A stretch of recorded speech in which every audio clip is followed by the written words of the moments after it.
Hello everyone, it's your boy Thumbbrother 2, bringing you the beginning of our LDL Little Cup off-season playoffs. Now unfortunately, I'm very short on time. If you guys do see, it is currently 2:22 in the morning, and I leave for my flight in the next maybe hour and a half to Chicago for the whole entire week. So unfortunately there's no team builders for these videos upcoming, and there's also no live commentary. It's all going to be post-commentary, but nonetheless, I definitely want to bring you guys these battles as we clinch playoffs for the Little Cup off-season for LDL heading into Season 7, so definitely leave a like down below. As we do see, we're facing off against Brandon, who was able to clinch playoffs for himself, and he has a very powerful team that he brought with Vulpix, Cottony, a really powerful core between the two of them, with Vulpix being able to set up the sun, and Cottony just getting access to chlorophyll. Now I think Oddish also has chlorophyll, however I might be mistaken on that. Then he has the Onyx, Amora, and the Aeron, but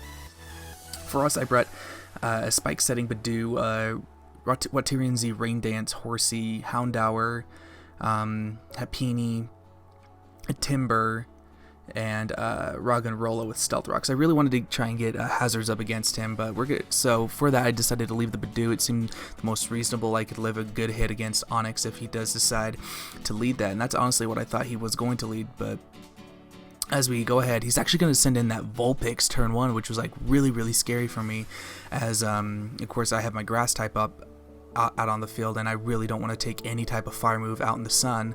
So yeah, not a good way to start here. So he's actually going to go ahead and double out himself and go straight out into that Onyx. Surprisingly, he pulled the straight double and really messed with me out of nowhere, as I went ahead and switched out and I sent in Pepto, who was going to be our Happini.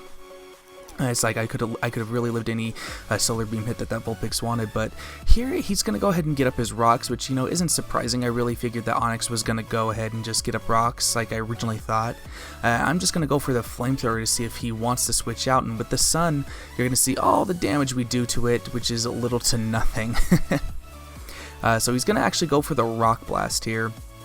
And we are actually going to be eating that up all day, as it only hits twice, and I'm going to go ahead and just set up a light screen just in case he did decide to want to switch out. This was really a wasted move because it just put a lot of damage on Pepto, even though it's only like 6 points of health. But here I felt it was good to switch to Budweiser, and this is really unfortunate here. He actually goes for the Earthquake here, and I could have easily lived 2 of these and gotten up my spikes or gone for an attacking move, but as you see here, he actually goes ahead and crits me with the Earthquake, and not being able to get up my hazards was really difficult. It made the whole battle extremely difficult, as I just go ahead and let my Budweiser go down, forgetting that rocks were up on the field when I wanted to send in my Roggenrola here, Rosetta. So it breaks the Sturdy, and there was a very slim chance that I lived this Earthquake, but I figured it was worth the risk to try and get up Stealth Rocks. But Onyx, I found out, is actually stupid ridiculously fast as well. So I mean, there goes down Roggenrola, and already he is up by 2 Pokemon, and I have no hazards, no bulky mons, and so I decided to pull the trigger here, and I decided to go into my mini gains, our Timber. Mini gains, I think this week was like either Expert Belt or he was Banded. I can't remember exactly, but he's going to go straight out into the Oddish here. Oddish is looking really nice against us, as I go for the Drain Punch, wanting just to preserve some health if he did decide to attack me. And that you see that it really does very little, but we're going to go ahead and get back up to full health here. And we are our Flame Orb set. That's right, we are our Flame Orb set, but I don't believe we have a Mach Punch. But he's going to go ahead and go for that Solar Beam here. And he's going to get off a very powerful attack against us, as you do see how much that actually does do to us, knocking us all the way down to 4. And I did throw Fire Punch on here specifically for the Cottony and Oddish. So what the sun up, we are going to go ahead and pick up a knockout, finally getting a knockout, as we do get more burn damage with 3 health left. And of course in comes this Vulpix just to reset up the sun. Now I'll tell you what, I could have easily wanted to try and go into my Horsey to get up the Rain, but I didn't want to waste my Waterium Z setup, if that was the case. And he's actually going to go for the quick attack here and finish off Timber. So now he is up 5-3. So I figured I'm going to go ahead and send in Charcoal, because Charcoal's going to be able to outspeed him. We're going to be able to make use of this fire ourselves. So he actually ends up withdrawing this Vulpix as I go for the Dark Pulse here. Dark Pulse was really just a fair middle ground play, and I didn't want to risk hitting it with a Fire Blaster, having the Vulpix have Flash Fire, so it was definitely the best choice for me, as I'm Life Orb as well. And in here comes this Aeron, and Aeron I really wanted to stay in on and attack, but fearing that it could be a sturdy variant, I did decide to switch out. Which all in all, I should have just attacked it, as I do find out right here that it is actually Hard Head or Iron Head or whatever it's called, which prevents it from taking any recoil damage, and we get knocked all the way down to 1 with Pepto here. And I found out we are actually faster, so a flamethrower coming off in the sun from this thing does some good damage here, as he just goes for the head smash and misses, so we're able to get off another attack here. But I'm actually going to go ahead and set up the Light Scream for the long game, because that Vulpix and that Amora are still around, and I'm okay with Pepto going down here at this point. Because now I really feel like if I can keep Horsey in the back and keep it in against the Vulpix, we can live one hit of some kind and go for the rain, and then we can win. So Charcoal's going to come in here, take more rocks damage, and we're just going to go for that flamethrower and pick up the knockout here.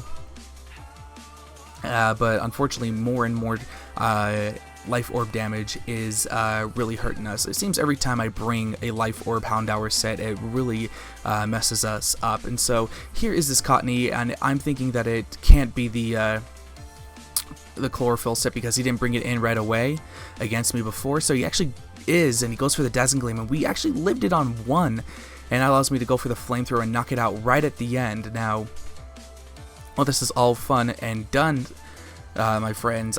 We are left with Horsey against the Amora and the Vulpix. That doesn't mean that we're not going to go down without a fight, as I do send in Mystery here.